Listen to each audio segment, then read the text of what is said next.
साथियों नमस्कार, मैं दिनेश कुमार सिंह। मेरे इस YouTube चैनल में आपका हार्दिक अभिनंदन और स्वागत है।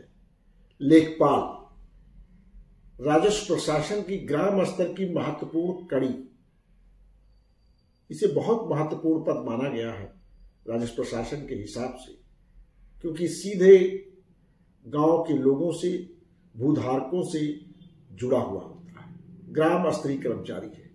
आज हम इसी पर चर्चा करेंगे कि लेखपाल की तैनाती कैसे होती है, नियुक्ति कैसे होती है, कौन लेखपाल बन सकता है, क्या उम्र होनी चाहिए, क्या योग्यता होनी चाहिए, इन सब विषयों पर आज हम चर्चा करेंगे। मेरा अनुरोध है कि मेरे इस YouTube चैनल को अगर आपने अब तक ना सब्सक्राइब किया हो तो सब्सक्राइब कर लें, बेल आइकन दबा दें, जिससे आपको नोटिफिकेशन आगे आने वाले वीडियोस के मिलते रहें। साथ ही साथ वीडियोस को शेयर करें, फॉलो करें और अच्छा लगने पर उसे लाइक भी करें। साथियों, लेखपाल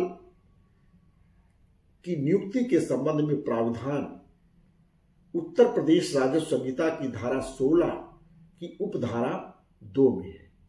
इससे पहले मैंने आयुक्त, अपर आयुक्त, अपर आयुक्त न्यायिक, कलेक्टर, अपर कलेक्टर न्यायिक, उप जिलाधिकारी, अपर उप जिलाधिकारी, उप जिलाधिकारी न्यायिक, तहसीलदार, तहसीलदार न्यायिक, नायब तहसीलदार, इन सब विषयों पर वीडियो बना चुका हूं और राजस्व निरीक्षक पर भी। उसी कड़ी में यह वीडियो मैं आपके लिए बना रहा हूं जिससे आपको जानकारी हो। ये उन सब के लिए भी महत्वपूर्ण है जो लेखपाल के कार्यों से जुड़े हैं या लेखपाल की सेवा में आना चाहते हैं, उनके लिए भी महत्वपूर्ण है।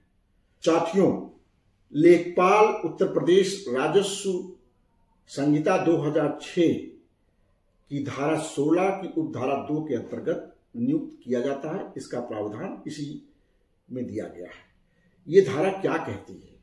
ये धारा कहती है कि कलेक्टर प्रत्येक तहसील में ग्राम अभिलेखों को तैयार करने, पहला काम क्या? ग्राम अभिलेखों को तैयार करने, खसरा, खतौनी, ये सब तैयार करने, उनका अनुरक्षण मेंटेन करने और उनका शोधन करने, करेक्शन करने के लिए और ऐसे अन्य कर्तव्यों के लिए जैसा कि राज्य सरकार समय समय पर आदेश, सामान्य या विशेष आदेश के द्वारा विनिर्दिष्ट करे, उतने लेखपाल नियुक्त किए जा सकते हैं। यह उत्तर प्रदेश राजस्व संहिता की धारा 16 की उपधारा 2 कहती है। इस प्रकार आपने देखा कि लेखपाल की तैनाती का प्रावधान इस राजस्व संहिता में भी है।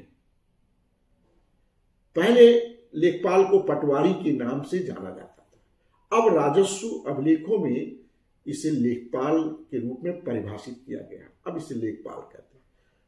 पुरानी पटवारी शब्द बहुत प्रचलित था। साथियों, लेखपाल के कार्य क्या है? जैसे आपने देखा तैनाती की इस धारा में ही लिखा हुआ है, पहला काम है अभिलेखों को तैयार करना। जो गांव के अभिलेख होते हैं, खसरा, खतौनी आदि, उनको तैयार करना। दूसरा काम है उन अभिलेखों को अनुरक्षित करना, उनका मेंटेनेंस करना। तीसरा काम क्या है? उन अभिलेखों को शोधन करना, अगर कोई त्रुटि हो तो उसमें करेक्शन करना। ये 3 तो राजस्व अभिलेख संबंधी महत्वपूर्ण कार्य है। इसके अलावा क्या कहा गया है कि समय समय पर राज्य सरकार जो अन्य कार्य को दायित्व निर्दिष्ट करे, वो इनको कार्य करने हैं। तो ये महत्वपूर्ण बात हो गई कि लेखपालों के कर्तव्य क्या होंगे। उत्तर प्रदेश राजस्व निरीक्षक और लेखपाल में फर्क फिर क्या है? फर्क देखिए, समानता तो 2 चीजों में है, 2 कामों में समानता है कि लेखपालों को भी ग्राम अभिलेखों का अनुरक्षण करना है और राजस्व निरीक्षकों को भी लिखा है। राजस्व निरीक्षकों को भी ग्राम अभिलेखों का शोधन करना और लेखपाल को भी शोधन करना। लेकिन अभिलेखों को तैयार करने की जिम्मेदारी केवल लेखपाल को दी गई है, न कि राजस्व निरीक्षक। और राजस्व निरीक्षक को क्या जिम्मेदारी इसकी एवज में दी गई है कि वह इन कार्यों का पर्यवेक्षण, लेखपाल द्वारा जो किए जा रहे कार्य, उनका पर्यवेक्षण करेगा, उनका सुपरवाइजर की तरह होगा। तो ये महत्वपूर्ण विषय है।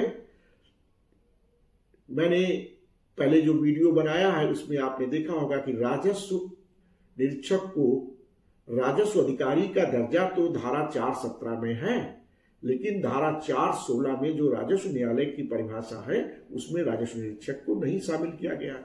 इसी प्रकार लेखपाल को ना तो धारा 416 में राजस्व न्यायालय माना गया है और ना धारा 417 में राजस्व अधिकारी माना गया है। यह भी महत्वपूर्ण बात है। राजस्व का जो लेखपाल है वो पब्लिक सर्वेंट तो है, लोक सेवक की परिभाषा में आता है। लेखपालों के कर्तव्यों और दायित्वों के संबंध में विस्तार से विस्तृत विवरण यूपी लैंड रेवेन्यू मैनुअल में अध्याय 2 में दिया गया है। इस संबंध में मैं एक अलग से वीडियो बनाऊंगा और आपको एक एक इनके कार्य और दायित्वों का उल्लेख करते हुए बताऊंगा। इस वीडियो में नहीं बना रहा हूं क्योंकि वीडियो बहुत बड़ा हो जाएगा। आज अपने को सीमित रखेंगे कि लेखपाल कौन बन सकता है, भर्ती कैसे होगी, उसकी सेवा नियमावली क्या है, कौन जो बनना चाहता है उसको क्या क्या क्या होता है। साथियों, तो इस प्रकार मैंने चर्चा की कि लेखपाल के संबंध में कि वह लेखपाल अभिलेखों का अनुरक्षण, अभिलेखों का शोधन, अभिलेखों को तैयार करना और राज्य सरकार द्वारा दिए गए समय समय पर कार्य करेंगे। उत्तर प्रदेश राजस्व संहिता की धारा 6(3) में यह व्यवस्था की गई है कि कलेक्टर को जिम्मेदारी दी गई कि वह हलकों में गांव को व्यवस्थित करेगा जहां पर लेखपालों की तैनाती हो सके। यह भी अपेक्षा की गई है कि लेखपाल अपने हलके में ही प्रवास करेगा, आवासित रहेगा, लेकिन ऐसा सामान्य तौर पर हो नहीं रहा। लेखपालों की सेवा संबंधी नियमावली भी बनी है। यह नियमावली सन 2006 की है। इसमें लेखपालों की सेवा संबंधी पूरी रीति और प्रक्रिया दी हुई है कि किस नियम के तहत उनकी सेवाएं व्यवस्थित होंगी। उत्तर प्रदेश लेखपाल सेवा नियमावली 2006 कहलाती है। इसमें कई संशोधन हुए हैं, लेकिन इसका जो तीसरा और चौथा संशोधन इस नियमावली में हुआ है, तीसरा संशोधन 3 अक्टूबर 2015 को हुआ है और चौथा संशोधन 18 अगस्त 2022 को हुआ है। ये दो बड़े महत्वपूर्ण संशोधन हैं, इनके बारे में आगे हम चर्चा करेंगे। उत्तर प्रदेश लेखपाल सेवा एक तृतीय श्रेणी के समतुल्य समूह गा की सेवा मानी गई है। समूह गा की सेवा मानी गई। लेखपाल कितने होंगे पूरे प्रदेश में, किस जिले में कितने होंगे, ये सरकार तय करती है। लेखपालों की संख्या पूरे प्रदेश में कितनी होगी, मंडल में कितनी होगी, जिलों में कितनी होगी, ये राज्य सरकार तय करती है। जो उत्तर प्रदेश लेखपाल सेवा नियमावली 2006 थी उसमें यह संख्या निर्धारित थी नियमावली में ही, और यह संख्या 27,237 की थी। लेकिन चतुर्थ संशोधन 18 अगस्त 2022 को किया गया और यह संख्या बढ़ा करके 30,837 कर दी। इस प्रकार लेखपाल के पद बढ़ा दिए गए। 27,237 से बढ़कर 30,837 हो गए। तो काफी संख्या में ये पद बढ़ गए। साथियों, लेखपाल का जो संवर्ग है वह जिला वार का उल्लेख पहले नियमावली में किया गया था, लेकिन संशोधन के द्वारा जो 3/10/15 को संशोधन हुआ है उसमें इसे बदल दिया गया और उसके अनुसार अब लेखपाल का संवर्ग जो है वह मंडलवार होगा। मंडलवार कितने लेखपाल होंगे ये संख्या राज्य सरकार निर्धारित करती है और राज्य सरकार उतने लेखपाल मंडल में तैनात करती है। तो ये मंडलवार संवर्ग 2015 के संशोधन से कर दिया गया। इनका स्थानांतरण, जो लेखपाल भर्ती हो जाते हैं इनका स्थानांतरण का भी व्यवस्था है, नियमावली में भी व्यवस्था है कि मंडल में एक जिले से दूसरे जिले में स्थानांतरण का अधिकार आयुक्त को, कमिश्नर को दिया गया है। जिले में एक तहसील से दूसरी तहसील में लेखपालों के स्थानांतरण का अधिकार कलेक्टर को दिया गया है। तहसील में जो हल्का है, लेखपाल हल्का एक सर्किल से दूसरे सर्किल में अगर ट्रांसफर करना है तो वह उप जिलाधिकारी जो इंचार्ज सब कलेक्टर होता है सब डिवीजन का, वो assistant collector in-charge of subdivision, जिसको उप जिलाधिकारी भी कहते हैं, उसको यह अधिकार है कि तहसील में विभिन्न हलकों में एक हलके से दूसरे हलके में उनका स्थानांतरण कर सके। साथियों, अब विस्तार से चर्चा करते हैं इनकी भर्ती कैसे होगी।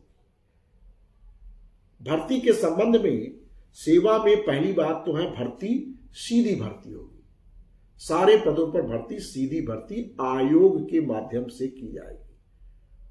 चतुर्थ संशोधन में जो 18 अगस्त 2022 को हुआ है उसमें आयोग, अब देखा होगा अधीनस्थ चयन आयोग लेखपालों की भर्ती का कार्य करता है। पहले परिषद एक कमेटी बना करके इनका चयन किया करती थी, उसको खत्म करके इनके चयन के संबंध में अब आयोग को अधिकृत कर दिया गया है। इनकी अहर्ताएं क्या होंगी? सबसे पहली नागरिकता के संबंध में क्या आता है? भारत का नागरिक हो, पहली अहर्ता तो यही है कि भारत का नागरिक हो। दूसरा क्या कहा गया है? अगर तिब्बती शरणार्थी है तो 1 जनवरी 1962 से पहले अगर भारत आया है तो वह भी माना जाएगा पात्र इस सेवा के लिए। तीसरा क्या है? भारतीय मूल का नागरिक हो लेकिन वह भारत में अस्थायी निवास कर रहा हो और वो कहीं जैसे पाकिस्तान, बर्मा, श्रीलंका और किसी पूर्वी अफ्रीकी देश, Kenya, Uganda, United Republic of Tanzania चला गया और वहां से वापस देश में मूल निवासी के रूप में आ गया। ऐसे लोगों को भी इस भर्ती के लिए योग्य माना गया है।